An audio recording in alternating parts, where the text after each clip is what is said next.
Hello, good morning, and salutations. Welcome to Re-Caffeinated with Sparky, Pen, and Friends. As you can see, we got a skeleton crew today. It's just me, Pen, and the dragon. What's up, Dragon? I'm waking up still. Waking Although up still. if someone snorts one more time, I might actually wake up all the way. Well, Damn it, she wasn't here for that. or she's probably just annoying you. Who knows? I'm gonna go with not here. There she is. Yep. Hello. I was getting Hello. getting What's up, Miss Likens? Miss Lakin. You're the one who started the show. I know. I had something that came up and I had to take care of it. So that's bad on me. It's bad on me. I'm sorry. But welcome, everyone. And today's show is going to be a little bit different. A little bit different. Just a little bit different. I figured that we can cover something today. Something that I've been following for like last 3 years because I kind of knew the outcome, what was going to happen. But it took 3 years to see what was going to happen. So, who here remembers the time Sargon got sued? I'm raising my hand. Me. You? I remember the threat, and I don't remember the follow through. Okay, so Aquila obviously, and no joke, that's her name, Aquila obviously, got super pissed when Sargon took a portion of her video. We thought she would win, and clipped it up into a minute and 45-second entourage of something to convey a message he wanted to say, which was titled SJ Levels of Awareness. Mm-hmm. That case got finished. I remember that video. Yeah, that case got, she went to go sue him, and got a lawyer, started suing him, stuff like that. 3 years later, that case came to an end. Sargon won hands down before the case even really got started. The only question I really have at this moment was she laughed out of court or not. Pretty much.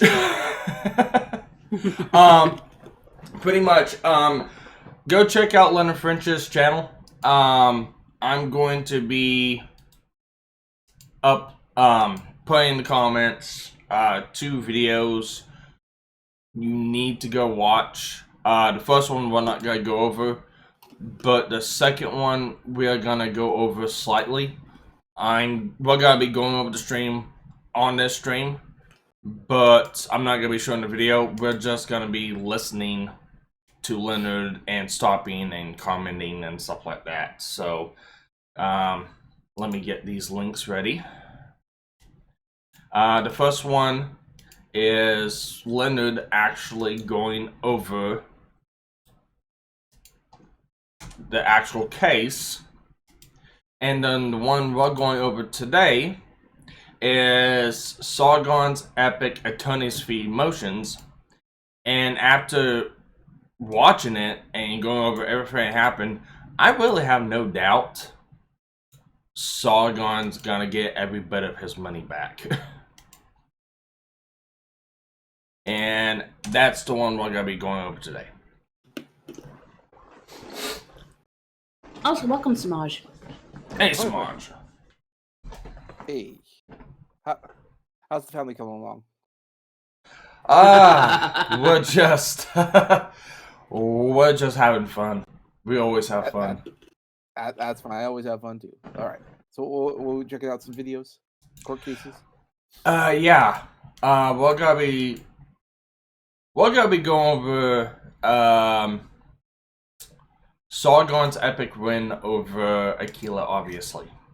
Sounds like you're going to be going over or trying to get Rakea Law level of dough coming out here on YouTube.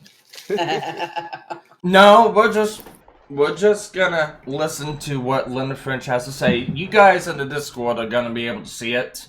The guys on the stream are only gonna be able to listen.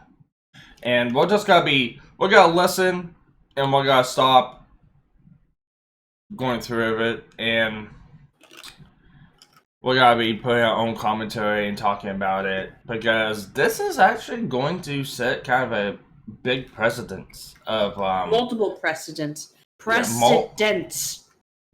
of people wanting to abuse the DMCA system, and hopefully it'll be kind of a deterrent for assholes just wanting to, use the DMCA. Oh, that's my content.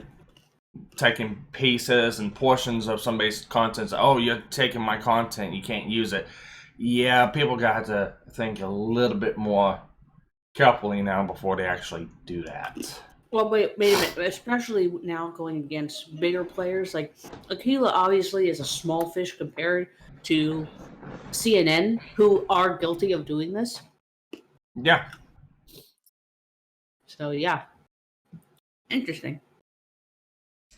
So, without further ado, let me go ahead and get this streaming for us.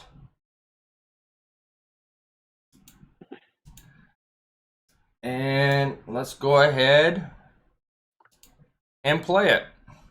And I do not own this video. I do not own the sound. Please go check out Linda French and sub to him and enjoy all this good content.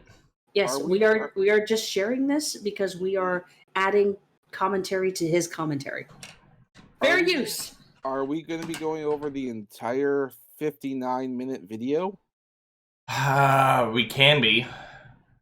Wow. All of it's You could gold. also play it at All of it's 1.5 speed. It'll make it go a little faster. Yeah. Yeah, it's an awfully long video for the audience to go in there. 1.5 speed, Sparky. 1.5 speed, not 75% speed.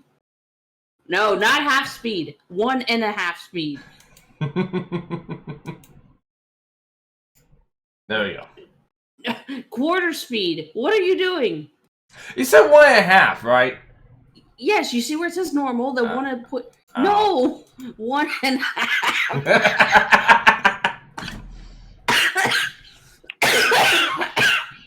God Better. Yes. Better. Okay. Alright, let's go through this.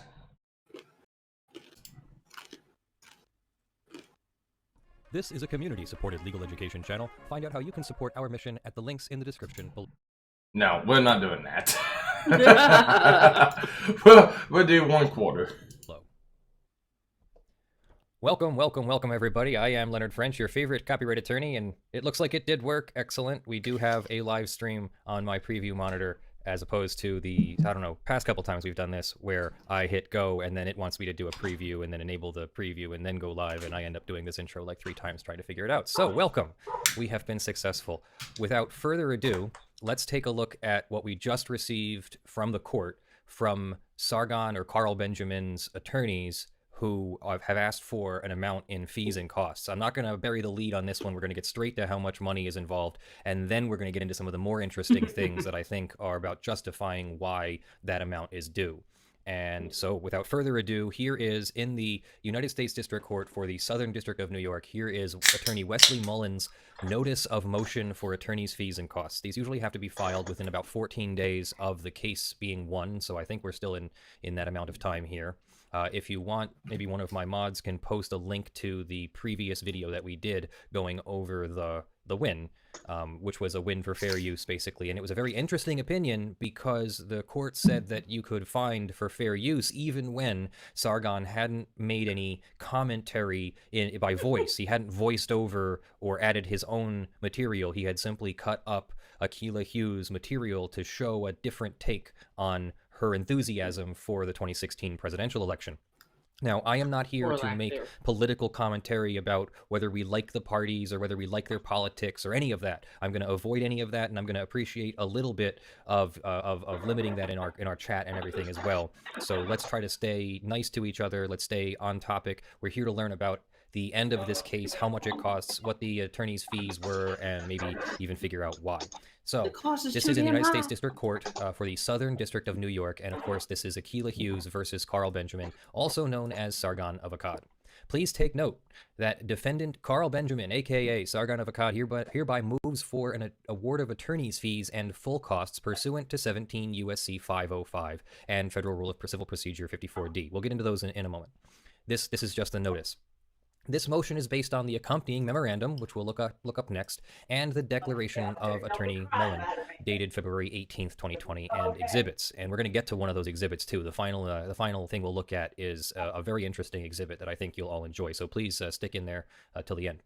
By this motion, defendant seeks attorney's fees in the amount of $33,419.35, plus the costs and fees associated with this motion, which are approximately going to be $5,000, they estimate, plus $126.54 in costs.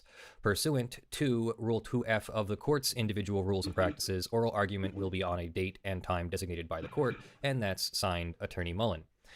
In case you didn't realize, the court actually has its own rules. So when you're an attorney, not only do you have to know the federal rules of civil procedure, the federal rules of evidence, copyright law, and any other related law, you also have to know the court's rules as well as the judge's rules. So this is the kind of this is the kind of complication that it takes to be a successful attorney. Now, here are the details. In the memorandum of law in support of Sargon of Akkad's motion for attorney's fees and costs. And Attorney Mullen writes, plaintiff is a YouTube celebrity. Defendant Sargon publicly singled out and mocked plaintiff to discredit her and her political positions. Plaintiff took offense to that, so she sued Sargon under the Copyright Act. The lawsuit was transparently an attempt to muzzle an ideological opponent for his critical political speech. And that's my headphones falling off of their mount. Apologies for the interruption. Now, just a brief reminder, this is in Attorney Mullen's speech. This is not the court saying this. This is the attorney saying this. So whether you agree or not, it's fine. Okay, but we should know. Yeah. So is it all right? Is it Sargon getting sued or is it Sargon suing? No, it was Sargon getting Sargon has been getting sued for like the last 3 years. The case just closed the beginning of this month, and he won against Akilah Hughes. What I'm understanding, it's Sargon getting sued, turning into Sargon going to sue. Pretty much, it's not he's going to sue. This is the final part of the case. This is the last part of getting attorney's fees as the award part of a copyright case. So in a copyright case, what if say I had something and somebody copied every bit of its entirety, didn't change it, didn't do anything, just copied the whole thing, title and all, and used it as a substitute for mine, and I went to go sue them and I won, I can go then and then claim my attorney's fees back from that person. And most likely I would win. The same can be said if I was to fraudulently do a DMCA against someone else and said that they used my stuff, but they transformed it enough to be considered fair use, had commentary or changed it in some way, shape, or form, and I frivolously did a DMCA against them, and I went to go sue them, and I lost, then they can then come out to me for the attorney's fees that they had to occur for me suing them. That doesn't happen very often, and this is actually a really good case to where this is going to happen, most likely. Especially when they go through how the case proceedings went, because she wasn't warned once, she wasn't warned twice, she wasn't warned 3 times, she was warned 4 times by 2 of her lawyers she had, Sargon's lawyer, Sargon himself, and the judge during the preliminary hearing. And she continued on with it. So this is a glorious clusterfuck. For those who I didn't know until yesterday when Sparky showed me the video, but if you haven't been following this, you don't know how much of a royal clusterfuck it really is. Aquila really dropped the ball, and there's a lot of people thinking that Sargon was not going to win this case. There was no chance at all. But he won hands down. Aquila did not win on any ground, any aspect, and really made herself look like a real fucking idiot. So let's go ahead and continue on. Know who's speaking, that it is Attorney Mullen, who is the attorney for Sargon. Even before he appeared in the case, Sargon warned plaintiff that the fair use doctrine barred her claims. He informed plaintiff by letter that, if she chose to proceed, the defendant would prevail and would seek attorney's fees under the Copyright Act. Plaintiff's counsel withdrew. New counsel appeared for plaintiff at an initial conference. There, the court asked counsel to explain why defendant's work is not quintessential fair use. That's a great piece of language from the H3H3 case. The court observed that the only question presented by the complaint is whether the fair use defense can be decided on a motion to dismiss and whether it would have to wait until summary judgment. Apparently undeterred by the court's assessment of her claims, plaintiff then made her first and only settlement offer, demanding that Sargon pay $46,000 to settle a meritless case.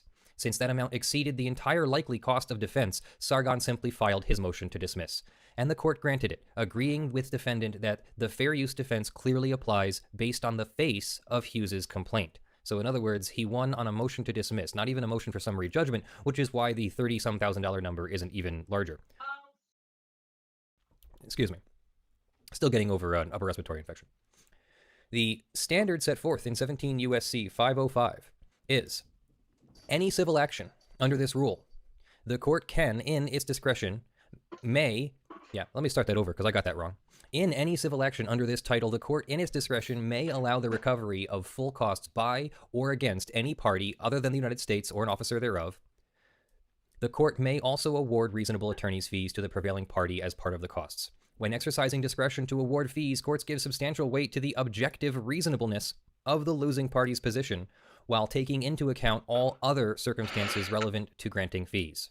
Relevant circumstances include the losing party's motivation, as well as the need in particular circumstances to advance considerations of compensation and deterrence. So the court's going to look at objective reasonableness of the losing party, the other circumstances, the motivation of the losing party, the need to advance considerations of compensation, and advance considerations of deterrence. Objective reasonableness is not dispositive. District courts have discretion to make an award of attorney's fees even when the losing party advanced a reasonable claim or defense. If the award will encourage the types of lawsuits that promote the purposes of the Copyright Act. So in other words, the award of the attorney's fees should encourage the lawsuits that promote the purposes of the Copyright Act, or the reverse would deter lawsuits that do not promote the purposes of the Copyright Act. The Supreme Court told us that the awards under 505 should encourage parties with strong legal positions to stand on their rights, while deterring those with weak ones from proceeding into litigation. We have some very feisty kitties today, by the way. They're having a bit of an exercise back there, so enjoy that. And fees should motivate defendants to litigate meritorious defenses to the same extent that they do plaintiffs to litigate meritorious claims. Simply put, the touchstone of Section 505 is whether imposition of attorney's fees will further the interests of the Copyright Act, not only to deter infringement, but also to ensure that the boundaries of copyright law are demarcated as clearly as possible in order to maximize the public exposure to valuable works. So remember, as the EFF said recently, public domain is the law and copyright's the exception. It can be thought of that way. The whole point is to expose the public to the copyright works eventually. Yes. At what point do you think that we are engaging in this, in that copyright infringement or whatever? We're taking someone else's content and putting it on your channel. But that's the thing. We're going to be stopping and talking about it as it goes. This is just the opening to this part of the case. Once it actually starts getting into the meat of it, we're going to be stopping more often. Well, the I don't know what's the rules on this, because I remember I can't remember which episode I was on, but we were playing some content, and it was about I can't remember what it was, but I thought the rules were like every 30 seconds, pause, say something. Well, don't that think was there's an also actual showing time video. frame. It's there's no time frame, and that's really on the YouTube bot. That's why I'm not showing video on this. We're just listening to him talk, and then we're gonna stop and then talk whenever he gets into the meat of the case. And also the reason why I'm fast forwarding it, we're doing commentary over it. It's just one of those. I would have just listened to him talk and then talk whenever we get to a point that we want to talk about in the case. The problem is I don't have time markers for it, so we have to listen through until we get to a point and then stop and go over it. This will be considered commentary. All right. Just checking on that part, because since we're talking about this, because this is Yeah, I know. I know. I thought about it last night. Well, no, I mean it's kind of like the very thing that he's talking about is the very thing we're doing here. Except Sargon will pause every now and then after sentences, and then we'll do the same thing, just not as frequent as Sargon. I'm thinking. Yeah. I'm Well, thinking. I'm trying to get to the meat of the case. I don't know what that's at exactly without skipping through the video, and I really don't feel like scrubbing through the video. So once it starts getting to the meat, we'll start actually talking about it. This is just the opening summary to that case. So All right. this whole case letter will go through in about 4 or 5 parts, I believe. Okay. Yeah, I just wanted to make sure. Yep. No, it's a good question. Really good question. So let's continue on. We should be getting to the argument next. Truly. It's been extended. Now it's 70 years after the death of the author, or 95 years, I think, or 120 years in the case of corporate copyright. The Copyright Act serves the purposes of enriching the general public access to creative works. What did I just say? To this end, copyright assures authors the right to their original expression, but encourages others to build freely upon the ideas and information conveyed by a work. The copyright statute itself enshrines criticism and comment in a non-infringing fair use. Transformative works like defendant's critical video, which was found to be transformative enough to overcome the copyright claims on a motion to dismiss. So that's pretty good. That's about as early as you could possibly win a case. Enrich the public, and therefore lie at the heart of the fair use doctrine's guarantee of breathing space within the confines of copyright.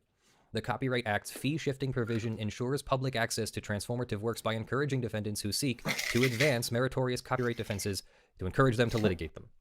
Thus, as is in this case, the successful defense of a misguided and censorious infringement claim furthers the policies of the Copyright Act and warrants an award of fees. So what you should be hearing in here is that the attorney is arguing for all the reasons why the fee motion should be granted, but I'd also like to remind you that it hasn't been granted yet. The judge will then schedule this for a March 4th response date from plaintiff, and then plaintiff and defendant will have to wait for the judge to rule, and the judge can pare down the amount, can eliminate the amount, can deny the fees, or grant them in their entirety, or anything in between, really. Plaintiff's claims were objectively unreasonable because they lacked legal or factual merit right from the very start. Alright, this is where we're going to start getting into the meat of the case. It's going to go through the reasonings of why the whole entire case was unreasonable, and then the argument, I think there's like 3 arguments to this, why this was unreasonable. And like I said, this is about the part where it's going to be going, she's an idiot. As the court determined, it was clear from the face of the complaint that defendant copied portions of We Thought She Would Win for the transformative purposes of criticism and commentary. Plaintiff knew and admitted in her complaint that Sargon's work was criticism because it was demeaning and belittling to opponents. And whether we like that or not, demeaning or belittling is still criticism of some kind, so it doesn't eliminate it from the Copyright Act or fair use. And of perceived liberal social policies, or attacking her perceived liberal social policies and stances. The court approached plaintiff's claims objectively, and it found them objectively lacking. Any reasonable observer who came across the allegedly infringing video would quickly grasp its critical purpose, and any reasonable observer would plainly infer that it was intended to criticize Hughes and comment on her perceived lack of awareness, since the unreasonableness was clear to a reasonable observer from the very complaint, the beginning of the lawsuit, the complaint. The case should never have been filed. Even the procedural posture, pre-answer dismissal on fair use grounds. So pre-answer means you don't file your answer until after you filed your 12b6 motion to dismiss. So again, this is as early as a claim like this could have been dismissed. Speaks to plaintiff's unreasonableness. District courts are ordinarily reluctant to make fair use determinations prior to trial because of the fact-driven nature of the inquiry.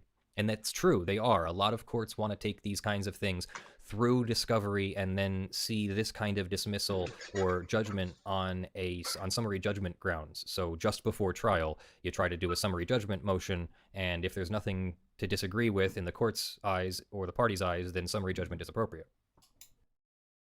Now, let me pause this and kind of go into this. The pre-answer,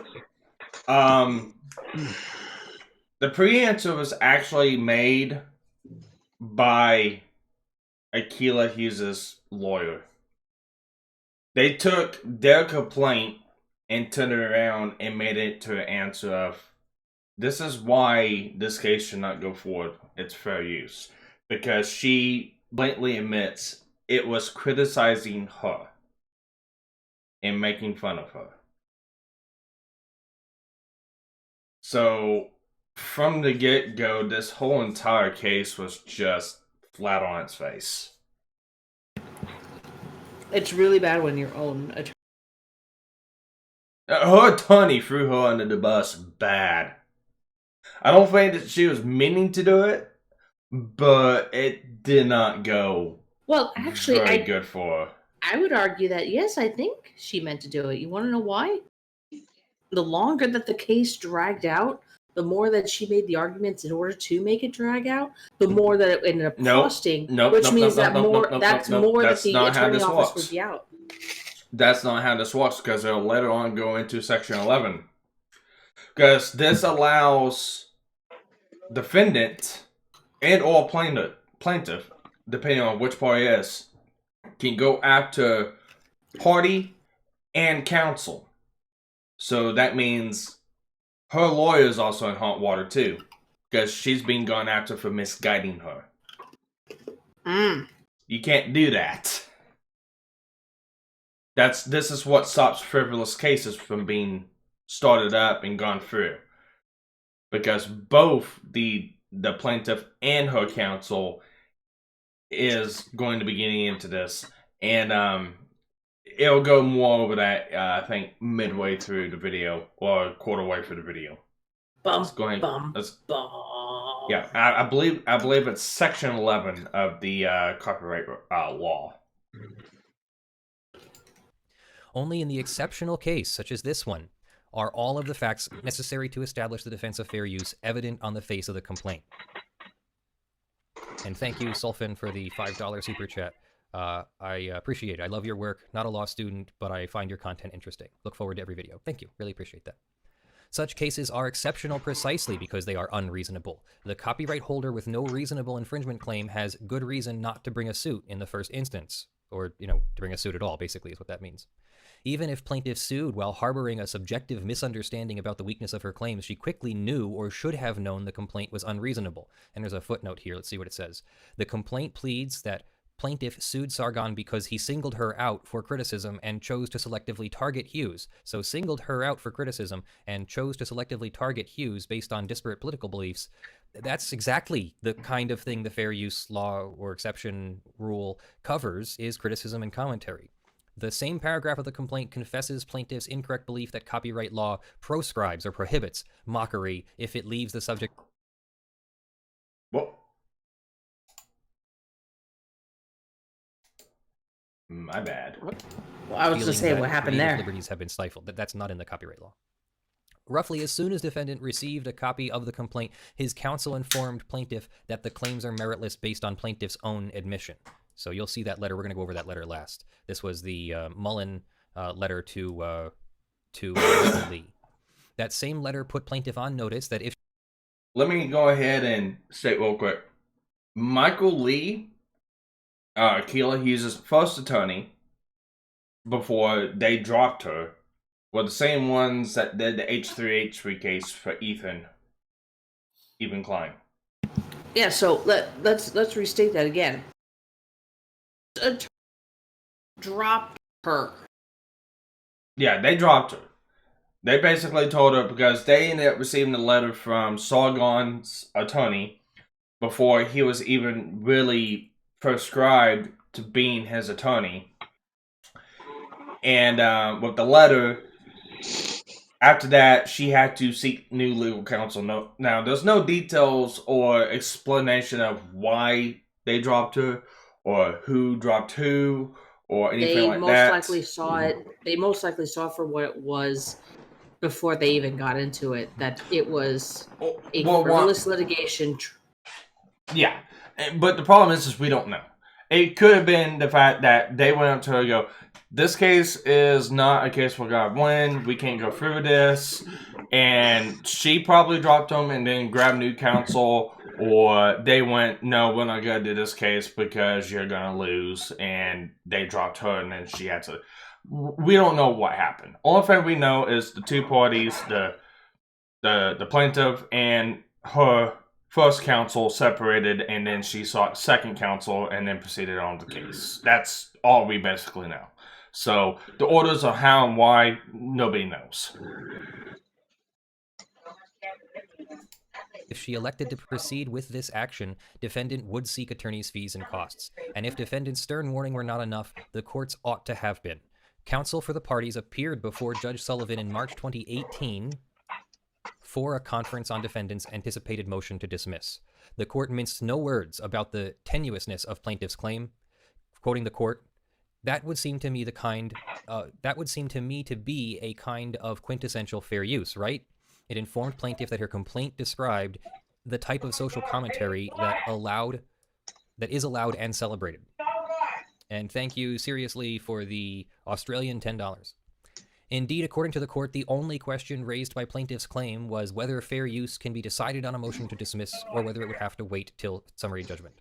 Plaintiff's second cause of action for DMC misrepresentation was also patently meritless. Patently means on its face. Latently means hidden. So patently means like on its face, like patent leather shoes. It's nice and shiny, so it's on its face. It's shiny on its face. That's how I remember what patently means. The complaint failed to allege that defendant made any misrepresentation at all, let alone a knowing and material misrepresentation as required to plead a viable claim. It, too, ought to never have been litigated. Even at the initial conference, the court informed plaintiff that her second cause of action can be easily dismissed. Plaintiff's claims were objectively unreasonable. That alone is the substantial weight necessary to tilt the scales towards fees under 505. Plaintiff litigated her claims unreasonably. Tilting further, a fee award is warranted because plaintiff made no reasonable effort to settle or dismiss her meritless claims. A losing party's lack of any reasonable attempt to resolve litigation is relevant to the need in particular circumstances to advance considerations of compensation and deterrence. Weighing the reasonableness of a losing party's conduct in trying to resolve the case as a factor is relevant to the attorney's fees. Plaintiff's conduct begs for an award because defendant had no choice but to litigate. Plaintiff made no settlement offer at all until after the March 2018 conference. Despite having been warned by the court that her claims lacked merit, plaintiff demanded $46,000 to resolve the case. The unreasonable demand exceeded not only any conceivable recovery, but also the cost to defendant to have plaintiff's claims dismissed on the merits. In other words, for less than $46,000, defendant could have plaintiff's claims dismissed. At least it's... So let me go back to this real quick. So she made a settlement offer for $46,000 before she was trying to sue him. The original case started off trying to sue Sargon for $150,000. That's how the case got started, for quote unquote stealing her walks and stuff like that. And the way she made it seemed like on her first video she made about this, because she publicly bragged about this whole thing, about having a Christmas present for Sargon on Twitter. And then later on after that, I can't remember, it's like a month or a couple months after that, she posted a video, I'm suing a grown man named Sargon, and stating that she was going to sue him for $150,000. So that's how the case got started. And afterwards, they went to court in the preliminary hearing. Sargon's attorneys waited for a motion to dismiss. She didn't want to do that, and she wanted to settle for $46,000. Sargon wasn't going to do that and said, let's go ahead and drive this case to the end. If you want to continue, they continued. Here we are now. Hey, Cadet. Basically, he gave her, and she's like, Yeah, oh, he gave her a Drive his chance. He gave her a chance to stop. And, Penn, you need to adjust your mic. You're cutting in and out. oh, god damn it. So, with that, let's go ahead and continue on. So they believed. It's you know, you don't know that for 100% sure at the time. You just might believe it through and through. The reasonableness of defendant's litigation conduct also supports a fee award here. Sargon litigated his strong fair use defense to judgment as expeditiously and efficiently as possible. He intentionally advanced only his strongest defenses so that fair use would have to be determined on the merits. Defendant also conducted himself reasonably by retaining experienced small firm counsel to represent him at discounted rates well below those prevailing in his district. Okay, so let me. So, like I said before, Sargon was going to have to go and defend himself, and a lot of people didn't think that he was going to be able to do it. He wasn't going to be able to make a strong case, anything like that. His lawyer actually made it to where the plaintiff had to. His lawyer worded it in such a way to make it to where they had to prove it wasn't fair use. And the attempt at proving it wasn't fair use pretty much proved it was fair use. And that's kind of what they got her at. I don't know who her second lawyer was, but oh wow. But that's just it, isn't it? If you're claiming that it's not fair use, the burden of proof is on you to claim it as such. It's not the other person's responsibility to have to prove that it is fair use. Because you see what I'm saying? It's like with any other court case, innocent until proven guilty. True, but usually when it comes into a defense, you usually have to defend yourself, and not most, but some lawyers will go through and start arguing other bases. Like, his lawyer could simply went out and writes, this is, they could argue the fact that it was fair use from different ways.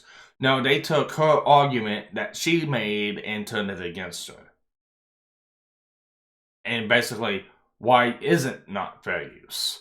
So it's, the burden of proof is always on the plaintiff, but you also have to defend yourself to a point. Of course.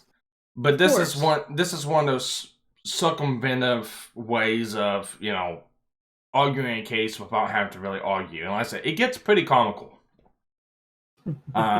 Continue on. A party is improperly motivated where it asserts claims not because of their inherent merit, but because the party seeks to knowingly gamble on an unreasonable legal theory in order to achieve a secondary gain. Since plaintiff's claims have no inherent merit, the only rational motivations for her suit are improper ones. The plaintiff here knowingly sought at least 3 improper secondary gains that justify a fee award because they are contrary to the purposes of copyright. And this is where it gets even more interesting, so listen up. Okay, I'm going to pause right now because Man Scratch put something in chat. The really sad thing is that fair use debate has been going on for 5 to 6 years. No one in Congress is putting forward clarification legislation. Here's the problem. Fair use is not a law. Fair use is not even a right. Fair use is used as a guideline in defense for basically a defense against this. It's not law. And it has not been put into law. Should it be a law? I think it should be. But it's one of the things they have to look at whenever they're going through copyright laws. Fair use is a clause to the copyright law. Yes, it's a clause, but it's not the actual law. And yes, copyright laws do need to be clarified better. And they do that with cases like this, the H3H3 case, this case, and whichever other cases we'll go through. Because when it sets precedents, it sets case law. And those case laws can then be turned into actual laws or amendments to the law. That's why finding frivolous cases like this is important, because you'll sit down precedents. This was fought this way in court, and this is the reason why this prevailed. And then later on, amendments to the law can be put into place to where it's stated in the law, this is why this can't happen, this is why this will happen. Yeah, that's true, man, Squatch, but they're also trying to do this the right way. They're not just trying to, fast forward laws, put this out, put this out, put this out. You really gotta think about the ins and outs and what would be good for the plaintiff and what would be good for the defendant, because some of them know that there's people out there that will abuse the DMCA, YouTube, and Safe Harbor Act. A lot of people blame YouTube. Oh, well, they're just false DMCA claims. Safe Harbor Act does not. YouTube has to prevail and follow the Safe Harbor Act to make sure that they do not break the law, because if someone does break the law and upload a copyrighted material, they have to take you on base value and face value from the person filing the DMCA that this is against copyright. They have to do it. They are bound by federal law to do it. So a lot of people blame YouTube or the stupid DMCA system. DMCA system's working exactly the way it's supposed to. Do they need to work on it? Yes. Do they need to have a way to go, okay, this is against copyright, this is your works, you need to prove this? Yes. But Safe Harbor Act is supposed to keep damages from occurring quickly and swiftly towards the plaintiff as soon as possible. So that's why when a DMCA case is filed, YouTube immediately takes it down until it can be sorted out and figured out, is it or is it not against the Copyright Act. That's why it's like that. So unfortunately, that's not gonna change anytime soon. Leonard actually does a really good video covering that. So let's go ahead and continue with this. Plaintiff attempted to silence criticism. Through improper use of copyright, plaintiff sought to silence critical speech by a prominent provocateur and ideological opponent. So he might be admitting there that he is a prominent provocateur. She falsely claimed to YouTube that Sargon's critical video infringed her copyright. As a result, YouTube disabled public access to defendant's video. That is plainly contrary to copyright's goal of ensuring access to critical works. Let's see what footnote number 2 is. To the extent that plaintiff and defendant are both commercial participants in the marketplace for political and ideological commentary, plaintiff's use of meritless claims to censor Sargon's speech is also a copyright misuse. Okay, we're not going to litigate that after the fact, though, but okay, let's continue. The doctrine of copyright misuse bars copyright owners from recovering for infringements where they have attempted to extend the scope of their copyrights to control areas outside of the monopoly granted by the Act. So a good point, but also that's meant for litigation, not so much here, but a good point. All right, let me pause this. Man Squad states the black and white text of the law is written as criticism and as fair use. Yeah, we're not... That's the thing. Criticism is what people make of it and take of it. Exactly why cases like this need to be done. Exactly why people like Aquila need to pursue these cases and fail, and people like Sargon need to fight against them to make a strong fighting argument of criticism cannot be portrayed as taking of walks. I said, all I think Sargon done was take clips of her video, which was like 10, 20 minutes long, and converted it down to like a minute, 50 seconds, and basically portrayed a message within that video to make his points through the title SJW Levels of Awareness. It's criticism. And I believe it was stated as such, it was criticism. The problem is, it still has to be argued and fought in courts. Because that still falls down to one's perceived notion of what the law is. And everyone's perceived notion of the law is different. Akila's notion of the law was, oh, well, he took my work, didn't put anything on it, and just re-uploaded to YouTube. Yes, that's criticism. Yes, that's transformative.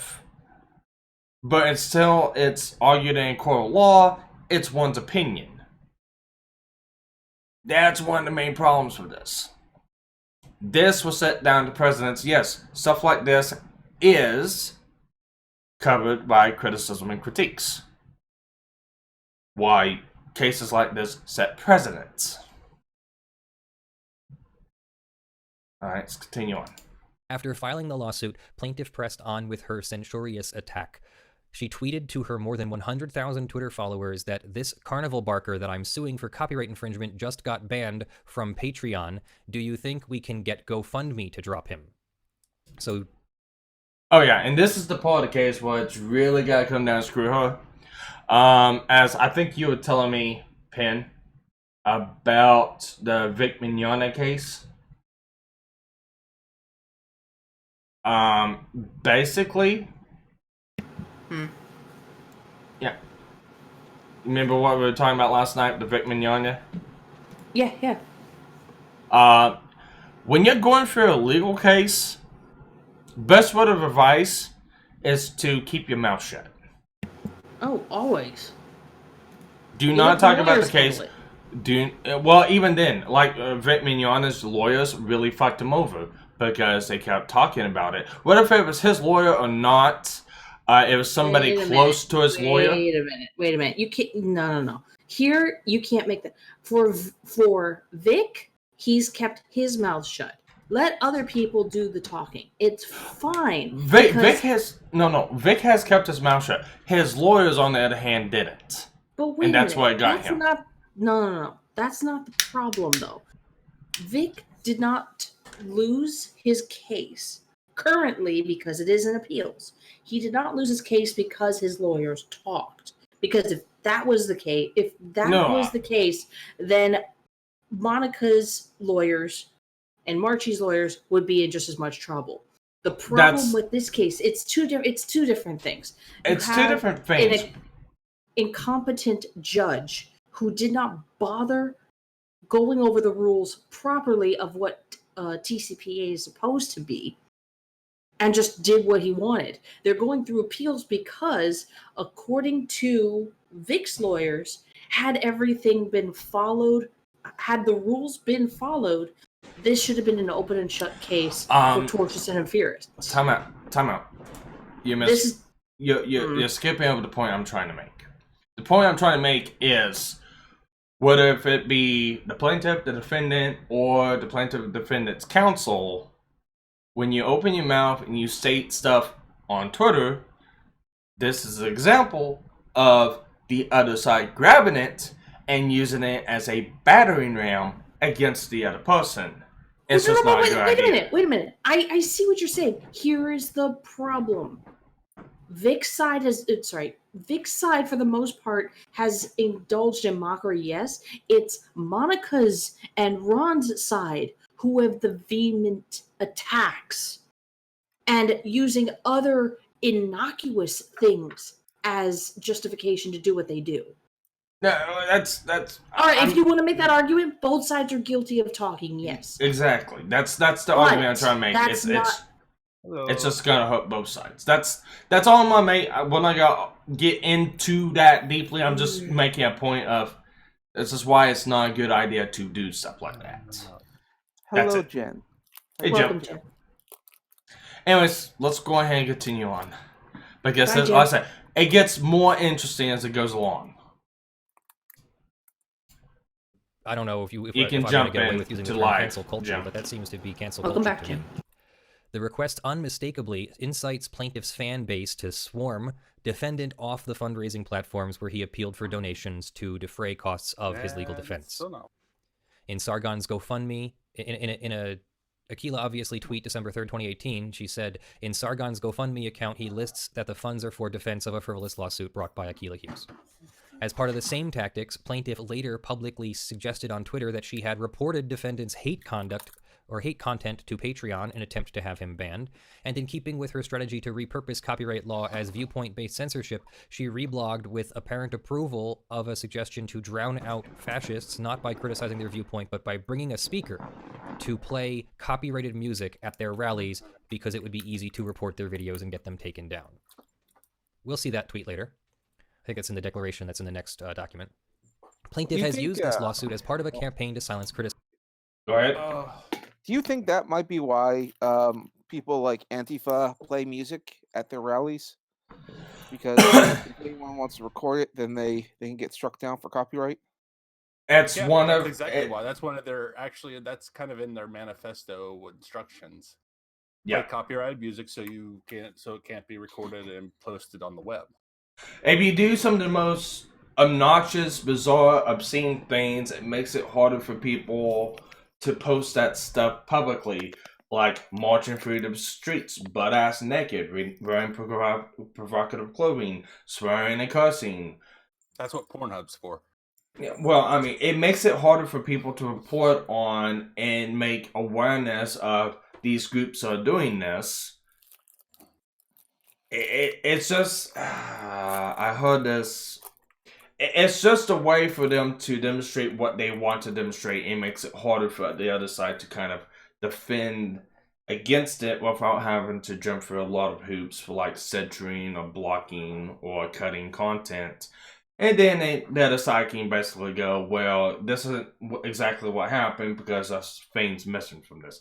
It just creates a circular argument. And it just makes it that much harder to get to the facts. That's why everybody's abandoning YouTube. You can't argue with the left on YouTube, but everybody else is like, fuck it. Yeah. Right now, so. Anyways, continue on.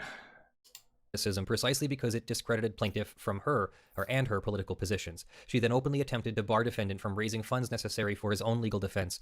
Her motivation stands opposite to the Copyright Act's goal of ensuring public access to critical works that merits fees. Plaintiff then used this lawsuit for self-promotion. Plaintiff deliberately played this case for publicity. Before filing it, she teased to her fan base on Twitter that she had a Christmas present on the way for Sargon. Shortly after filing the complaint, she promoted it to her YouTube audience in a video in which she proclaimed, "I'm suing a grown man who goes by the name Sargon."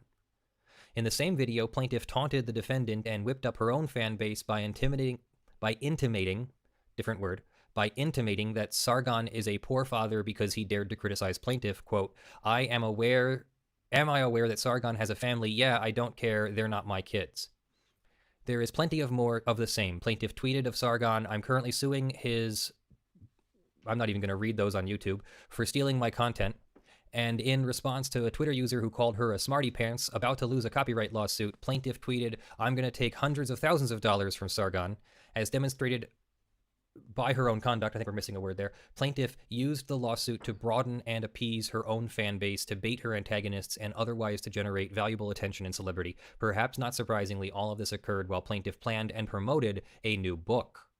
Now this is where I and would then play third, plaintiff improperly attempted to extract payment. I in deleted exchange. everything and reinstalled everything on my computer recently, so I can't. Wait, you did the same thing. I had to reinstall everything on I thought I saved it all, but it for some reason didn't stick or stay, and I got fucked. Oh my god. But what is hilarious here is that this is she fucked up. Oh, you don't know how bad. Have you been following this case? Oh yeah, Jim? I have been. I've been following this some of the other parts of this too from other videos. Yep. She really fucked up. I mean, Really if she had just fucked kept up. her mouth shut, she may not have fucked up as bad, but because she decided to talk about her ass, yeah, she fucked up on two major fronts. And she could have fought this. She could have had a case. The first front she fucked up was making a publicity stunt on Twitter and YouTube about this. That was the first place she fucked up because I got her in the end. The first place she fucked up is her defense and admitting that the video was meant to mock, make fun, and single her out on the basis of the content, which quintessentially is fair use, criticism, and critiques. Yeah. So her own defense, her own statement stating why she thinks she needs to sue Sargon is the exact thing they turned around right back onto her. Then this makes it fair use. He made fun of me. I should get money for that. And like, no, sorry, that's not how the law works. Anyone can make fun of you. Freedom of opinion and expression is part of our Constitution. Even Sargon knows that, and he's British. Yeah. Oh yeah. Oh no. He's studied the case laws and he studied the fair use a long time before he even made those videos and kind of knew what he was doing. I just love the fact that people are losing these cases left and right because it makes it easier for the rest of us, and YouTube can't bitch. Oh, time out. I got Cadunt states, who even is she? It's Tequila, obviously. No one knows. Well, okay. Even I don't really know who she is. I'm assuming like. No, that's her name. That's her name. Aquila, obviously. It's Tequila, obviously. Oh yeah. Okay, all right. Well, now we got that joke out of the way. Who the fuck is she? Who is she? I don't know. She is a four left. What Sargon puts it as SJW. Yep. Okay, is she a YouTuber, a politician? Who is she? Like, she's like a mix YouTuber activist. Yeah, she's a feminist. She's a women's rights activist. The video in question is election night eve. We thought she was going to win. We thought she was going to win. It was a video about Hillary and the election night and her portrayal of the excitement, and then how 2016 was the worst year ever because Donald Trump won. And basically Sargon took that, turned around, and made it into, and this is why you're an SJW. Okay. All right. Now we got it. Yeah. I'm trying to piece it all together because all this is involving you. And I was like, okay, YouTube in what context? Like, who are you exactly? Yeah. Who is this? No, she's police girl. I do have a couple. I don't know. I like Count Dankula's statement of her. She's somewhere it looks like her face was on fire, got put out with several, and combed her hair with a grenade. But he's not gonna state that because he's mature. So now we move on to how much she's going to pay him here, because he's seeking. Yeah, like I said, she was seeking to sue him for $150,000 and went to case. She wanted to settle for $46,000, and Sargon was like, "Nope, we gotta ride this pony into the fucking ground." She already had fucked up by that point. He kept his mouth shut during this whole thing. He did. Yes, he did. He kept his mouth shut the whole time. You fucked up and sinned. Did you fuck up? Yes, I believe I fucked up. So let's. I might have fucked up. Yes. Let's continue on this. Exchange for settlement of meritless claims. Plaintiff's public statements about the case prove she is motivated not by the purposes of the Copyright Act, but by a desire to extract a cash settlement from defendant. For example, plaintiff publicly promised, without basis in law or fact, to take hundreds of thousands of dollars from Sargon, and she told her followers, "Let's bankrupt this person." So there it is. Let's bankrupt. As discussed above, moreover, plaintiff improperly sought to leverage the in terrorum, I'm guessing the terror value of her case, into a bully settlement. Her only settlement demand is $46,000, which strained the boundaries of good faith. Even if plaintiff had established infringement, she would be entitled only to minimal damages. As the court found here, there is no danger that the levels of awareness video will usurp the market of progressive commentaries such as We Thought She Would Win, because Benjamin's target audience is obviously not the same as Hugh's target audience.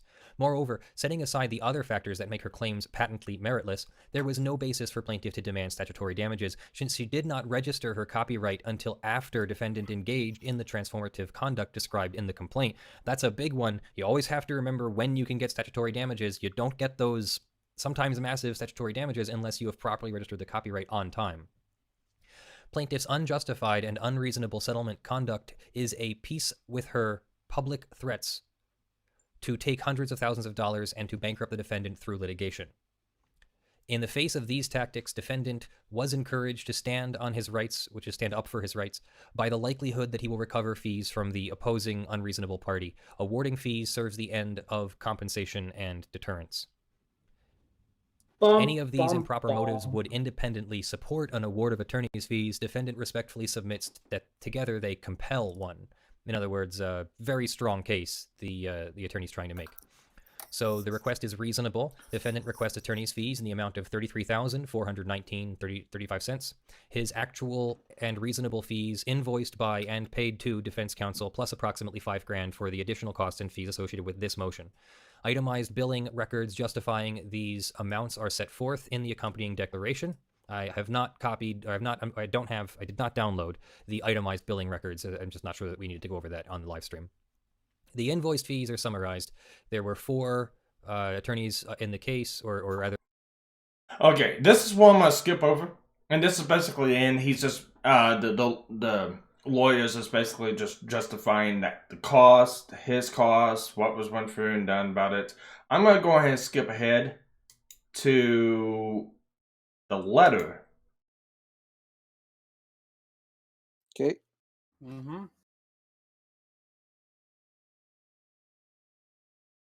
Yeah, because I don't think we need to go through the entire video. We pretty much we got the gist of what needs to be done there. She's suing, and it's backfired. Yeah. Alright, so, well, this ain't the letter, but it goes on a little bit more. Let's see. There we go. Actually called a declaration under penalty of perjury. So this is the declaration of the attorney, Wesley Mullen. I submit this declaration in support of defendant's motion and award of attorney's fees and costs.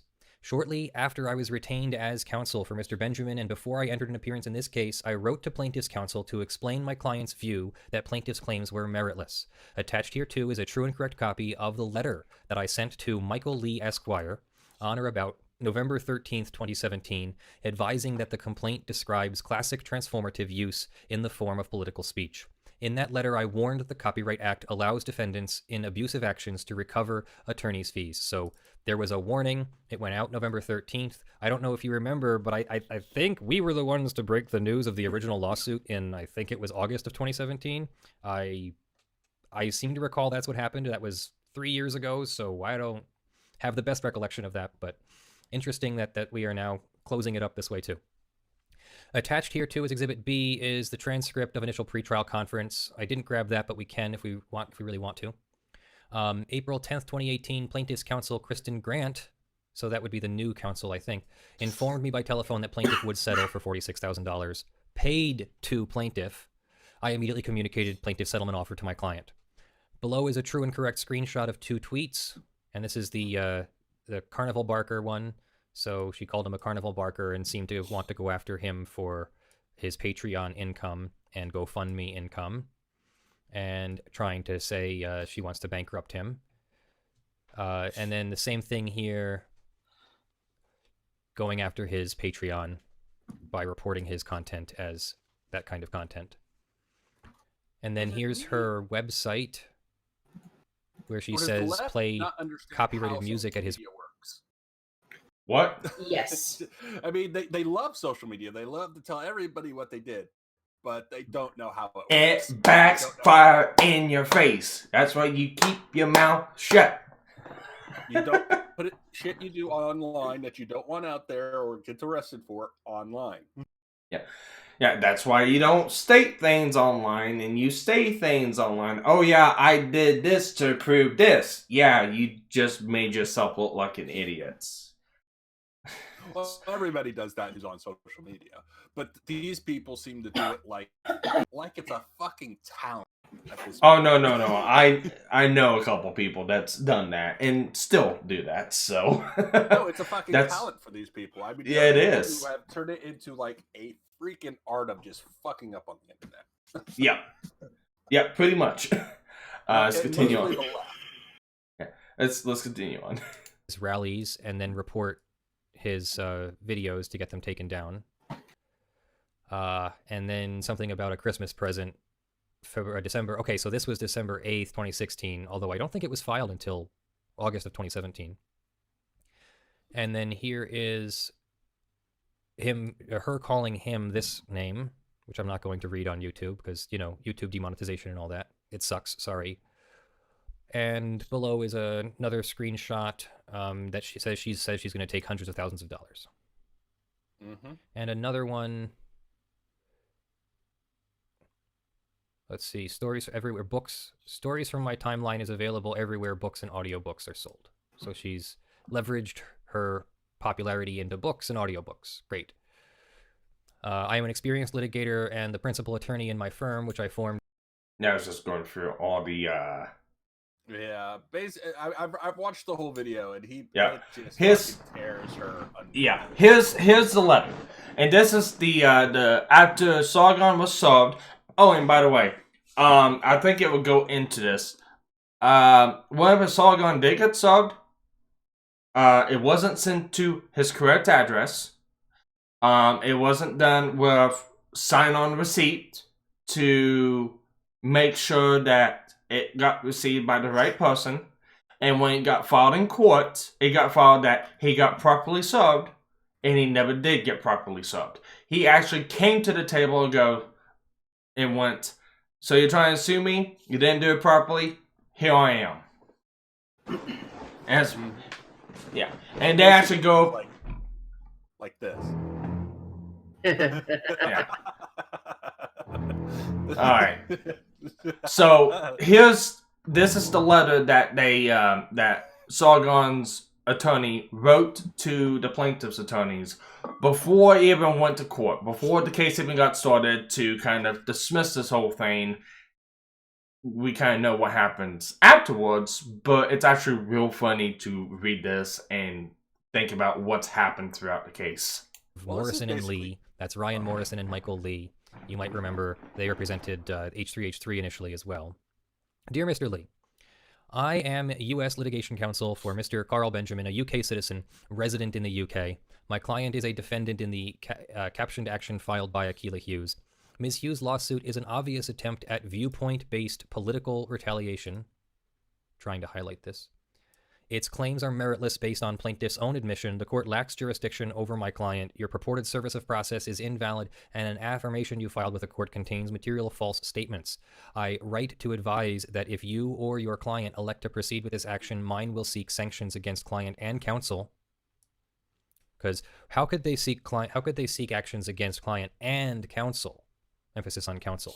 Well, there is something called Rule 11. Federal Rule of Civil Procedure 11 requires the attorney that signs pleadings to certify that they have done due diligence and believe that the allegations are based in fact and law, and that though there can be certainly a difference of opinion, that they're within the range of differences of opinion, and that it's a legitimate, meritorious difference of opinion rather than a frivolous lawsuit. So they could seek sanctions against counsel if they believe that counsel has not done their duties within both Rule 11 and the other rules like the rules of professional conduct. The complaint is a transparently abusive reprisal against opinions that differ from plaintiff's own. By its terms, the complaint targets an outspoken political opponent.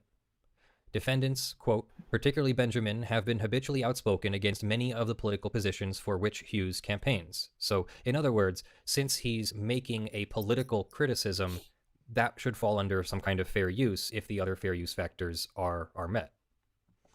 The pretextual claims of copyright infringement are utterly defeated by plaintiff's admission that the act of purported copyright infringement was an attempt to discredit plaintiff and her political positions. The complaint describes classic transformative use in the form of political speech. Our courts and our Constitution disfavor actions brought for the purpose of chilling political speech. The Copyright Act expressly allows defendants in abusive actions to recover attorneys' fees and costs. Notwithstanding the action's failures on the merits, Mr. Benjamin is not subject to personal jurisdiction in the U.S. He owns no property in New York. He has no investments here. He lacks sufficient contacts with New York to allow him to be hailed before our courts. Engaging in political speech in Europe does not render the foreign speaker subject to personal jurisdiction in New York, and in any event, the complaint alleges no facts that would permit the court to draw a different conclusion. Even if Mr. Benjamin were subject to the in personam or personal jurisdiction of the court, what does that mean? I think we've gone over this a couple times before. He just talked about it. All those reasons, he's not in New York, he's not from New York, he doesn't own property in New York, doesn't do business in New York. Those are all minimum contacts. If someone did have contact with New York in the form of a business, a residence, speaking at places in New York, visiting New York frequently, maybe could do it. Then you might have personal jurisdiction. The court would have jurisdiction over the person, which is what in personam jurisdiction means. There has been no valid service of process. Mr. Benjamin does not reside at the address to which you directed the clerk to send process by FedEx. Mr. Benjamin, therefore, has not been served. If he had, the attempt at service would still be invalid because the mailing did not require a signed receipt and because it has not been proved by a receipt signed by the addressee. Paragraph 4 of your affirmation represents to the court and to the clerk that Mr. Benjamin has been properly served. In light of the foregoing, that sworn statement is inarguably false. I demand that you so inform the court. I also caution that if you elect to proceed right here. Huh? Right? So your testicles started here, then it went here, looped around here, and ended up here. Yeah. What about the other one? Oh, it's dead. Yeah, that and I imagine no amount of fucking up that I could. There's nothing on Final Fantasy where I could fuck up big enough for this. Yeah, no, it's they really dropped the ball, especially when trying to serve Sargon, and that's Morrison Lee. I'm kind of surprised they did that, or I mean, they may have not ever done something up on purpose just to fuck this girl over. Probably, who knows? As much money as they could. I mean, I don't know, but I know after they received this letter, they want the counsel for her no more. And like I said, Sargon wasn't properly served. He did not have to do this. He could have just left it sit, and she would have lost anyways. Yeah, but wow. He did, huh? That is just amazing. That how retarded these people are. I mean, it's like you don't even get the proper address for the guy. You don't send it any. You never properly served him. The case technically doesn't even have to go on at this point. He could just ignore the case the rest of the way. I mean, but he just fucking destroyed her. Yeah. I mean, this is amazing. Yeah, it took 3 years. Oh yeah. But the outcome is glorious. Oh my, yeah. So let's go and finish reading this, and that'll be it. The next part is the transcripts of the courts, which is funny, but I don't think we're gonna go through it. Well, basically, the court tells her she's a fucking idiot for about. Basically. All right. So let's finish this, and I'll get into that. Don't matter. Yeah. Pursue further attempts at service of process upon my client, they must follow the mandatory procedures under the Hague Convention for Service Abroad. And that was a 1998 case, which was, I believe, recently reinterpreted to confirm that service by mail is allowed as long as you follow the Hague Convention for Service Abroad. Is it Den Haag or Den Haag? Den Haag. Den Haag. Kindly let me know by Thanksgiving whether you intend to proceed. If required to appear, my client will seek attorney's fees, costs, and sanctions as permitted under the Copyright Act and Rule 11, what did I just say, and otherwise. And so here is the FedEx receipt there that's attached. Anyways, that was the letter they sent the attorney. She ended up getting new counsel after that one. They went to court, and it was basically they fell flat on the face. Because, like I said, the argument turned around back at them. The entire time. Huh? She's been crying, I might have to pay this racist money. Hundreds of thousands of dollars. Shouldn't have fucking sued him. You shouldn't have fucking sued him. I'm sorry. Her ass off. She's begging for her people to give her money, and they're like, "Nah, you You fucked up. I mean, she's going to lose her apartment. She's going to lose her YouTube. She's going to lose. Her YouTube's dead. Oh yeah, her YouTube is dead. I don't know. All right, so the video I seen of her, I never seen I haven't seen the video. We thought she would win, but it doesn't have that many views. I did see the video where she said she was gonna sue Sargon. That video has 75,000 views on it. Oh, It's an impressive number. That was over 2 or 3 years ago. Yeah. Sargon recently re-uploaded SJW Levels of Awareness after he won the case, and it's got like 350,000 views within 2 weeks. Well, that's just people being dicks, but to her, but yeah, that's cool. I mean, I have no sympathy for people like that. I really don't. It's like, you were warned. This is what's gonna happen if you continue with this. She continued with it. This happened. Time to pay the piper. I'm sorry. And the court transcript of whenever her counsel and Sargon's counsel went to court, basically the judge concurred from the very start. This is the basics of criticism and critiques of fair use. This is a basic open and shut fair use case. Are you sure you want to continue? Basically, the judge made a argument that Sargon's counsel went along with. Because the judge made the argument for everyone, and whenever he made that argument and presented it to her attorney agreed with the judge. Oh, she's And had then- like several different attorneys. She's had 2. They quit because they're like, no, we can't win this case, and she's had to replace. And She's had 2 main counsels. Robert E. Lee Morris, which was the people that presented and took H3 case. She got them. I think what it was is she lied to them because she stated that he just re-uploaded her video with no commentary, nothing like that. She left out key facts and points out of her initial statement. She didn't put into the fact that it was only 20% of the main video. She didn't state that it was clipped segments putting together a message. Mm-hmm. She stated that it was mockery and making fun of her, but not to the point of criticism and critiquing. Just, it was outright harassment, which that's about right. arguably it was fair use, especially when they wasn't going it wasn't a harassment case. It wasn't a harassment lawsuit. And she was trying to take it and convert the DMCA copyright case and turn it into that. And that's not how this goes along. She should have filed a harassment lawsuit, but even then, it's not constant harassment. He only did this once.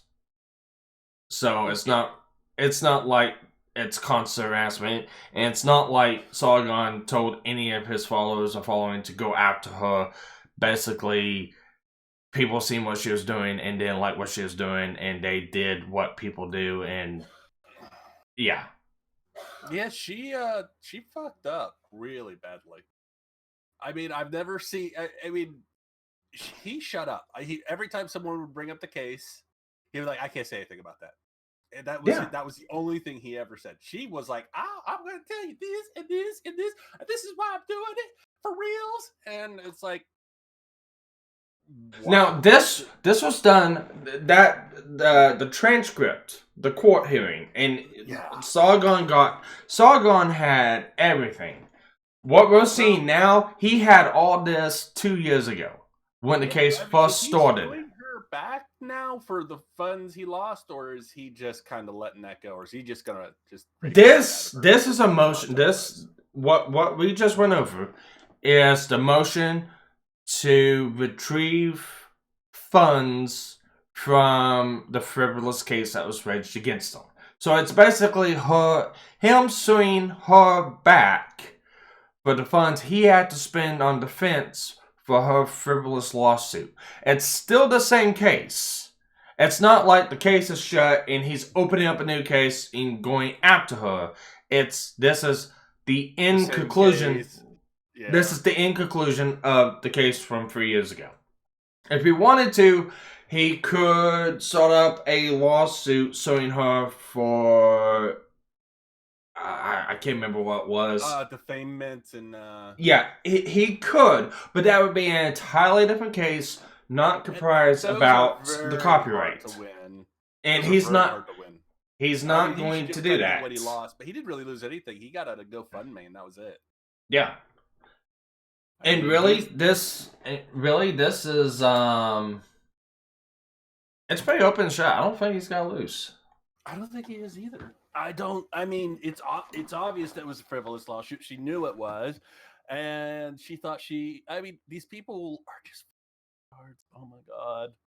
Yeah, I wish I had the video because I did a video about this about 2 or 3 years ago. I do not have the fucking video no more.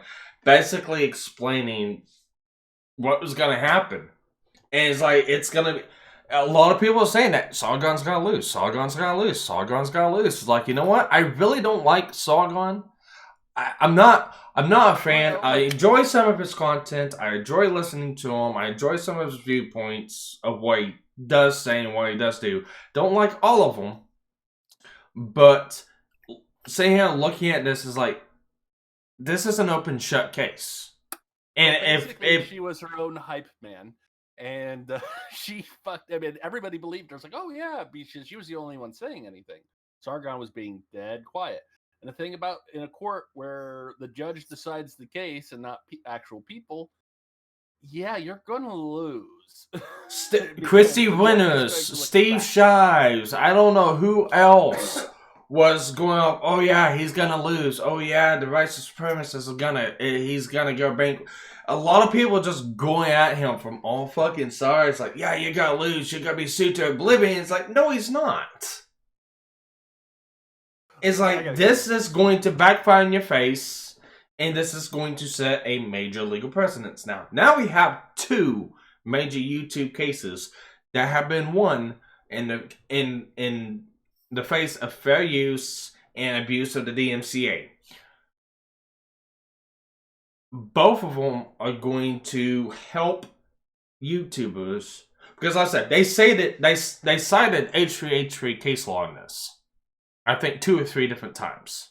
Akila's attorneys, her second counsel, cited the H3H3 case, saying that it was not commentary because there was no one speaking.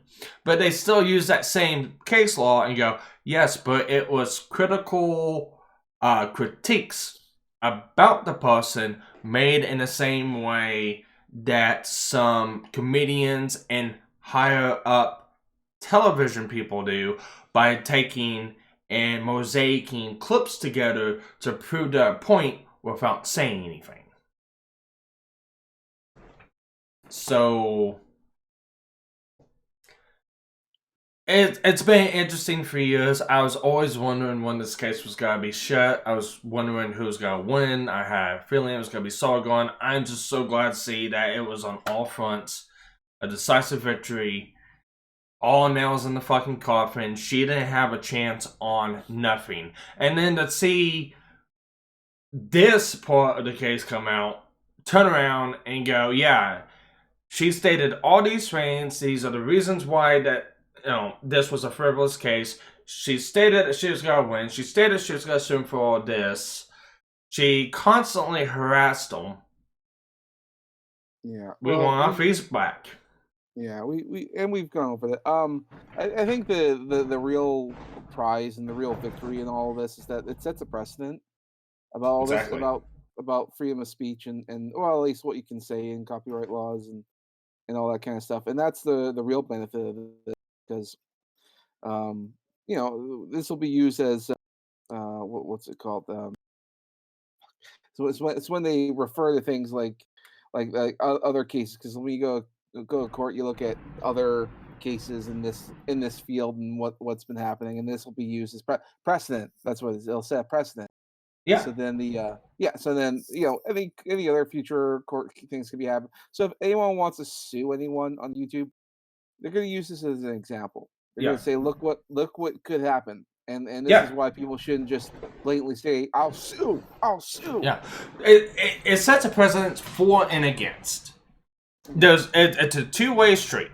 It sets a precedent for, okay, if somebody frivolously uploads a video, well, not frivolously, but yeah, if somebody uploads a video and like just retitles it, doesn't change nothing at all with it, doesn't put any kind of creativity, they just take it down and re-upload it onto their channel to claim it as theirs as a substitute for something else, that is grounds and basis and merits for the owner of that video to go after them, because that's infringement.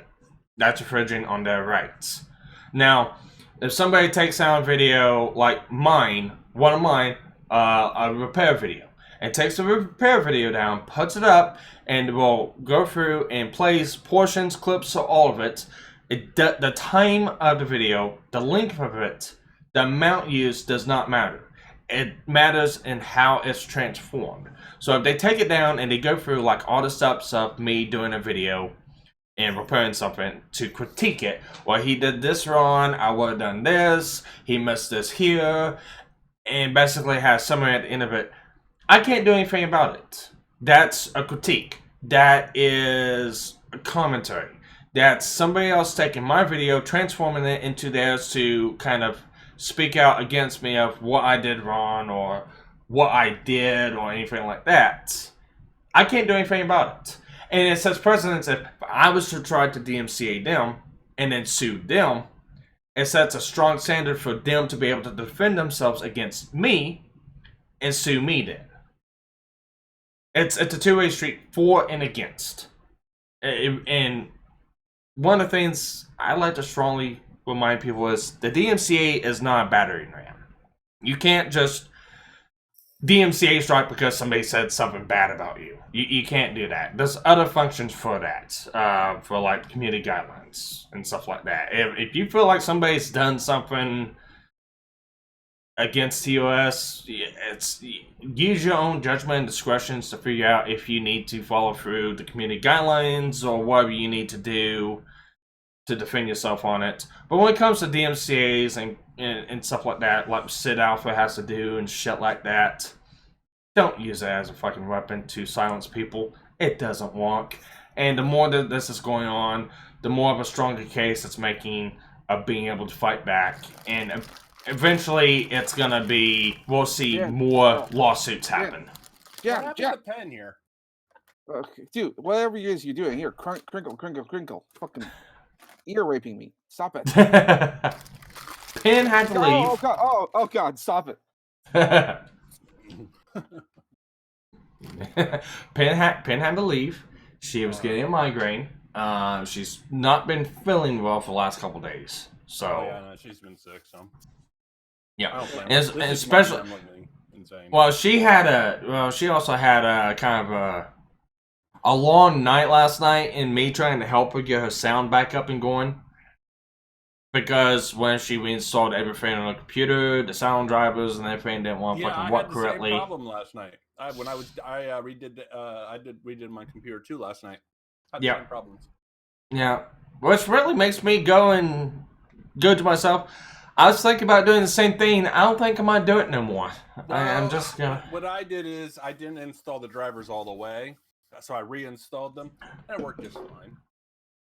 It took me a while to figure out what was going on because I had like a quarter of the sound of what I would normally have if I turned it all the way up. I mean, even my speakers, my big ass speakers, were like, no, but you could just barely hear it. I mean, I could hear my computer over my speakers, and it was really pissing me off. My computer's not that loud.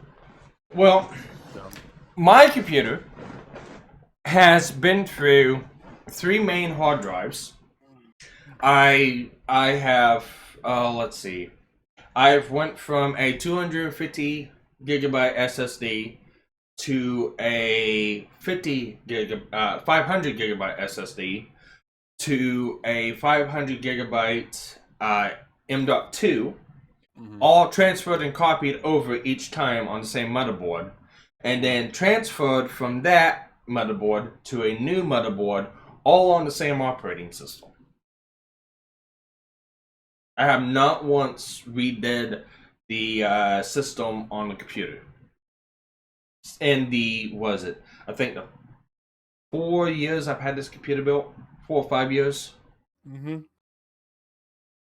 So I probably need to do a fresh install, but I've got 3 terabytes of files I might have to transfer over and save somewhere before I do that.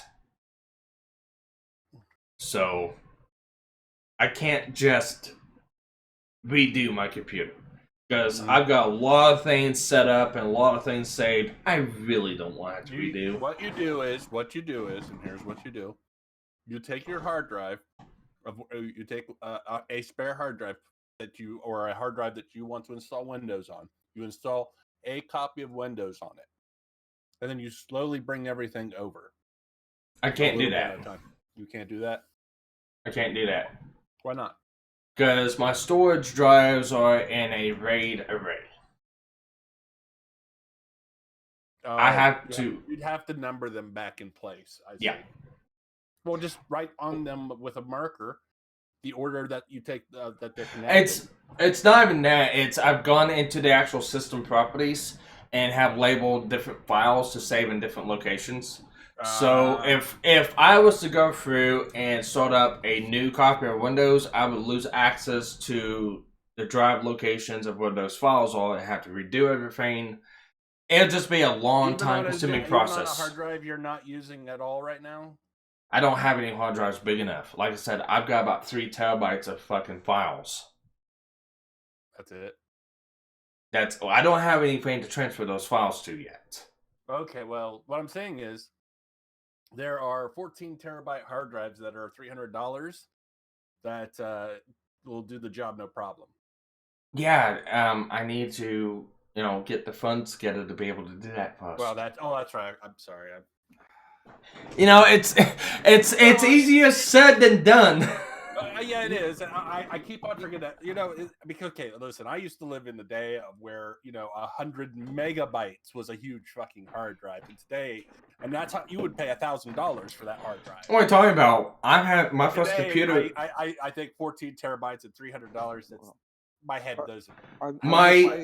I'm just saying that gathering funds is sometimes hard to do when you're. Well, I understand that gathering funds is hard to do, but in my head, like today, like everybody comes, I can't buy the storage and stuff. Like, dude, storage has never been any cheaper than it ever has been. And I'm like, oh, that's right. We're still. It's not about having money. It's about how do I put it? It's about the way if you came from the generation in the 80s of what computers were and the amount of information you could store and how much. My first computer was a Macintosh LC2. Much, even though it is. Yeah. I was gonna say my first computer was a Macintosh LC2. You poor man. I love that computer. That's why I bought one again. No. How many of those things crash like every 5 minutes? They crash because of how the system files are put into place. Yeah, they were shit. The software was shit. The computer was shit. The hardware was even more shit. They fixed that with 7.2. Yes, but if you didn't have the internet, you couldn't fix it.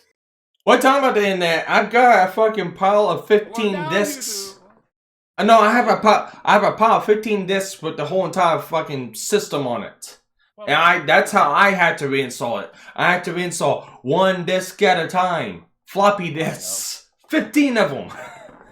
Oh, don't even get into me about 15 discs. I used to have to do 300s to back up a whole computer, so blah. Blah, la-di-da. Little hard, little 1.44 megabyte discs. Screw you. I remember back in the day, I like family would give me floppy disks, like to go on the internet and save pictures of like Dragon Ball Z characters.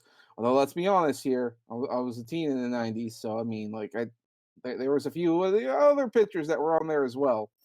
The thing is, okay, all right, but what got me is I had a little thing. That's where all my files would be, and it was like all different colors. My little brother, he had his own little floppy disk set, but they were all black. He didn't like just having black, so he took some of mine and put them in his, and put some of his and put them in mine. And I got mad at him because what are you doing taking my discs? He's like, well, you have both colors. I want it, but normally I wouldn't mind, but I got my hentai pics in some of those. Okay, I can't have my little brother taking my fucking floppy disks. I remember when Zip Disk finally came out, I was so happy. Oh my god, Zip Disk were the fucking awesome thing back in the day. They didn't last too long. Gigabyte on a Zip Disk, and you could just have one disc for everything, and it was awesome. Yeah. The disc thing was always a scary thing for me. I'm like, my mother was a feminist, and she did not like the idea of her kids looking at porn. Oh, God. Objectifying women. This explains a lot about you, Smash. It does. Why I keep reading very. I hope they burn in hell. Yeah. 自由瞳孔 Okay. But no, God, that reminds me a little bit of wanting to rebuild that Commodore C4 and finish that Macintosh LC2 now. Oh. Yeah. I gotta hurry up and get shit organized so I can get that done. I finally had a fucking day off yesterday evening. So I just fucked around. I've been building a bench in my garage right now, so hopefully I can get a couple more days off and actually get some of this stuff organized. I can actually get my green screen up on this other. I got all this fucking good ideas I want to do. I just don't have enough fucking time to implement it. That happens. You gonna get like a bunch of different videos and play them in the back, or no, wait, just have yourself and then let the internet do whatever they want. Yeah, pretty much. They do that. They do that anyways. What are you talking about? Get some liquor, take a few shots. Next thing you know, you'll wake up the next morning and there'll be videos of you flying the plane into the Twin Towers. Yeah. We won't have to hear from Sparky ever again, so that works. That's happened. That's happened already. No. This wall here, I want to put these sound foam pads up for aesthetics and sound dampening because there is a slight echo in here.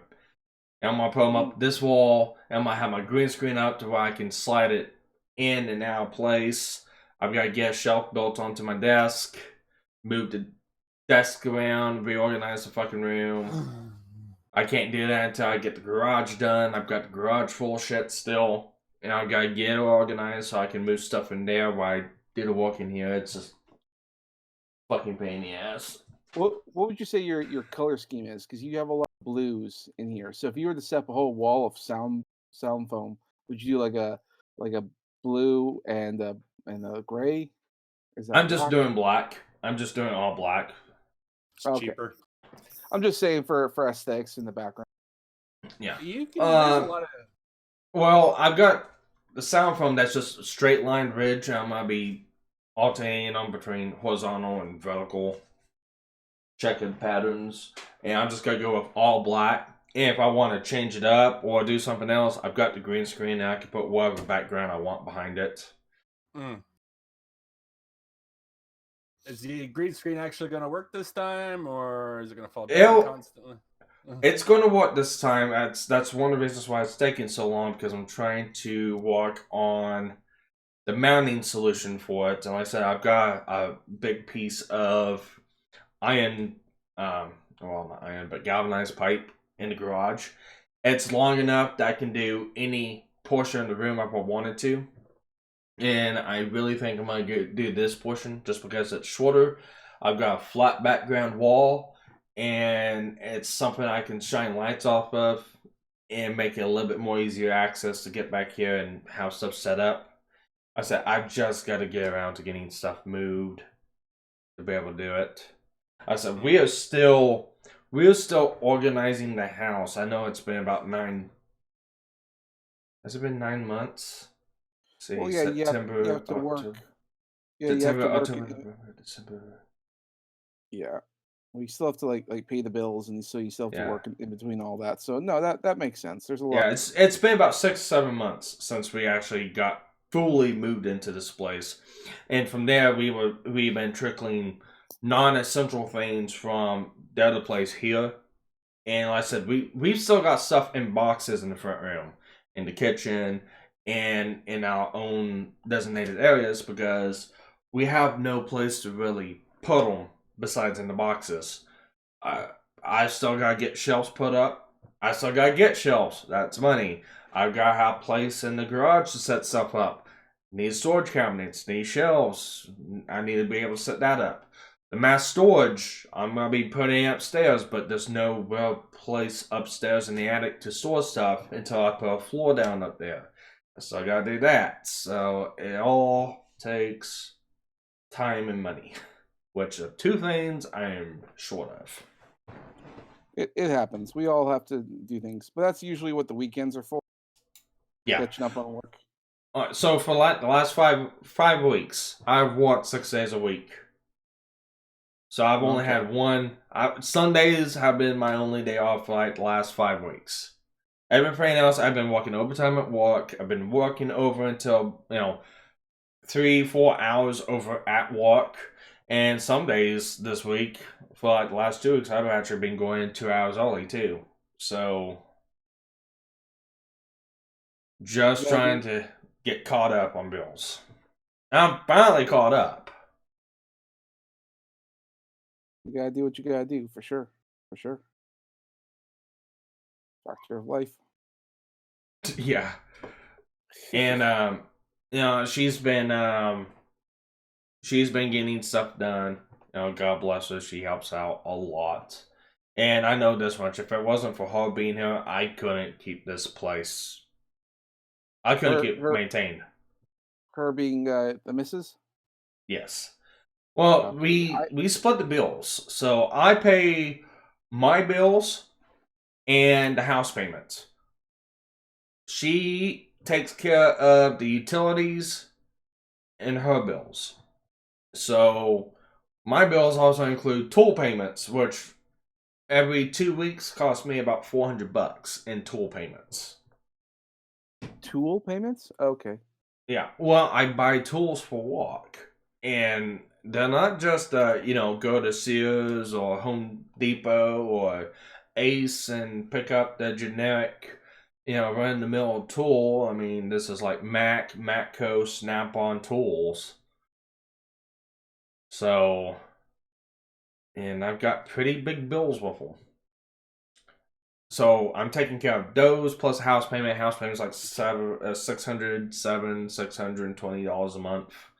She takes care of the utilities, which is basically the electric, the water, the gas, the cable, internet, our cell phones, and ADT, and all that together probably comes up to about $400 or $500.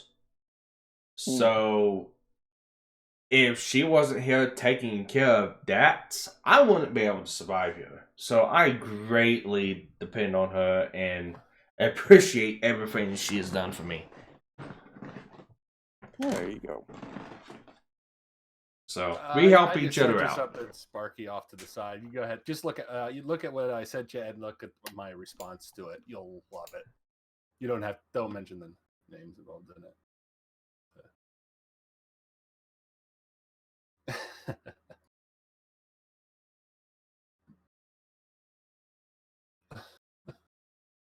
Okay.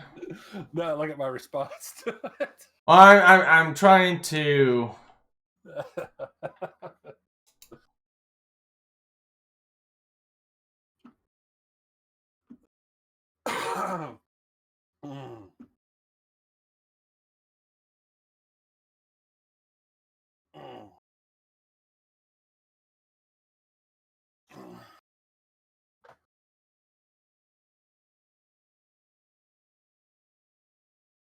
Oh, Jesus Christ, really? That's a great I'm so glad to see things have not changed. Well, but it's a great response, though, isn't it? I thought you might like the response I gave. Yeah, well, I'm just so glad to see that some things just do not change. No, they don't. They always stay the same. But yeah. The internet's full of stupid and idiotic people. Well, hey, you know what? What? Just direct them to the Sargon case. Say, hey, it sets precedents. You just need enough money to fight it now. Yeah. You might need money to fight it now. Yeah. Now there's two cases that represent fair use. This is amazing. Because it not only does it limit YouTube's power to do things, but it limits everybody's power. Because there were a lot of people just abusing the shit out of the system. Wait a second. No, wait a second. Oh no, hang on. I'm looking at this real quick, and I just now seen one of the names in this. Mm-hmm. Just leave it alone. It's fine. Are they really hanging out with her?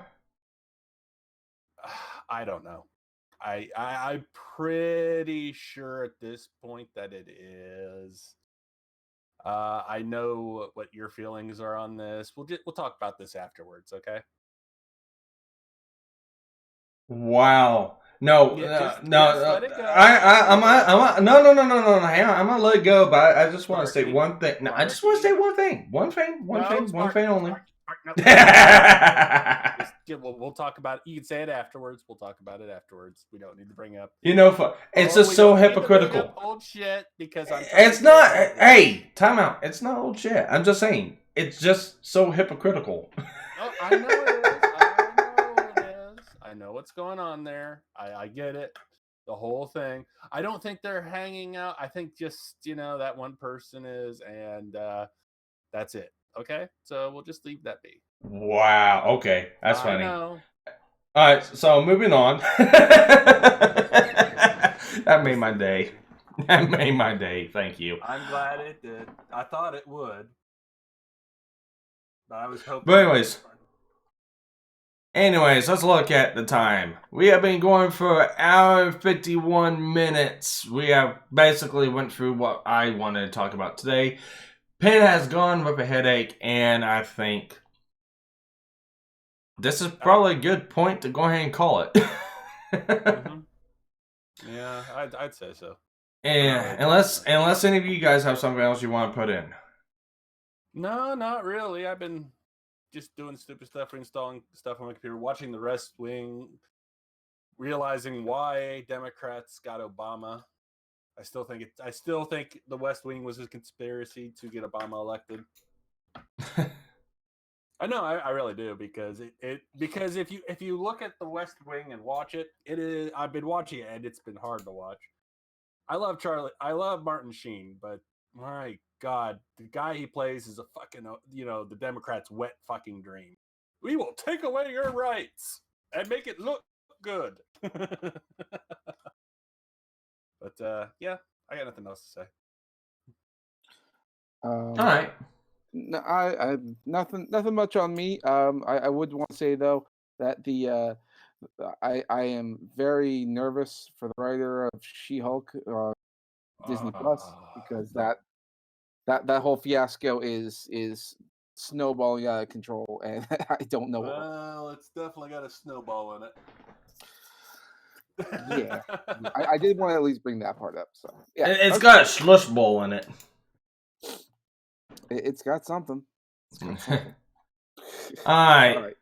Well, with that, I'm going ahead and cut out. Let's get everything ready and set up. Thank you for joining us today and watching. This has been a fun little take of basically adventure of the last 3 years of someone's, attempt at trying to, get Thousands of dollars!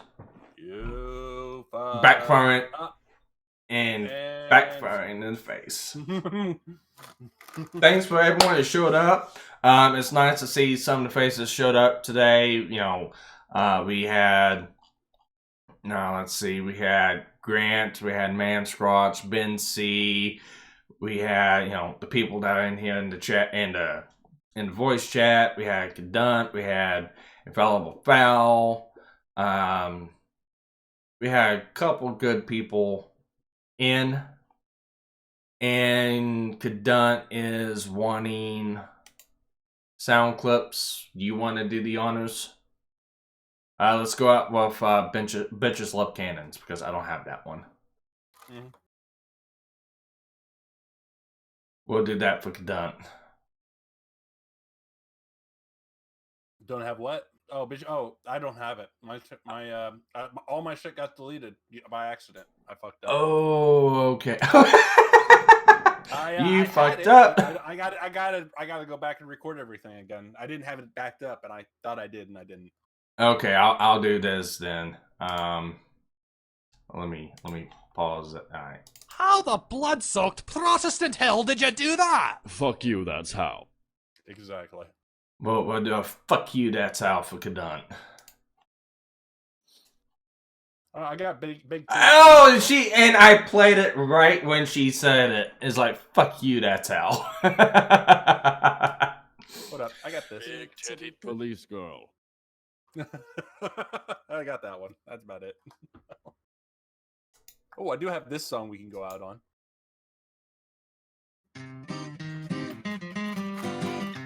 Oh, come on, no. Here's to America and butter sauce.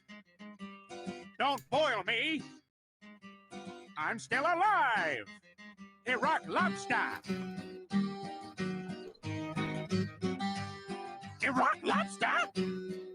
Okay. I'm gonna do one more thing, and then we're out of here. Fuck you, that's how. Fuck you, that's how. Fuck you, that's how. I can never have sex again. Okay. With that, we're out of here. Thanks for watching. Please like and subscribe. Hit the bell notification to get notifications of when the stream does happen. And watch out for the Discord and my Twitter. Hey, boys, look what I got here. Hey, where are the white women at? Oh no. Something happened. Where'd it go? God, everything just minimized on me. Fuck. Yeah. Okay, when that happens. Are we still live?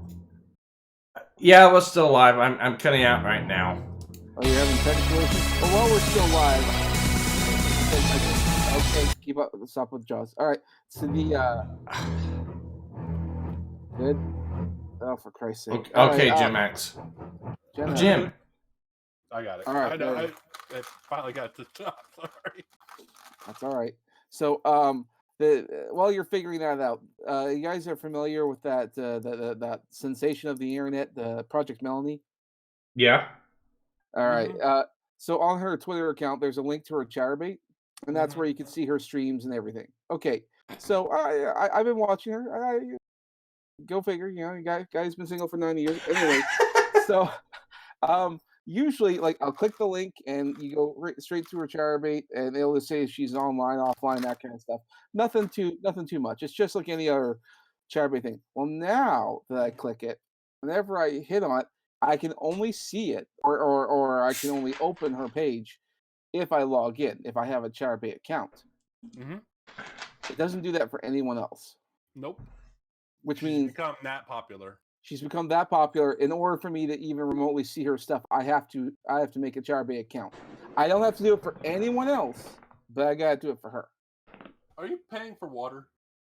No. You are paying for water. You are literally paying for water in the cleanest lake ever. Okay. I guess so. Yeah. Oh no, Cadunt brings up good ones. She wants to do a Project Cadunt. Well, Sparky, your missus is working on 3D. Maybe she should get that account made. No. We keep on saying Sparky's got to be the next. No. No. Yeah, Sparky's got to do it. Okay, Hey, you know this is a good place to end off. Thank you for joining, everyone. Where's right now? Yeah, we're done. Goodbye, everyone.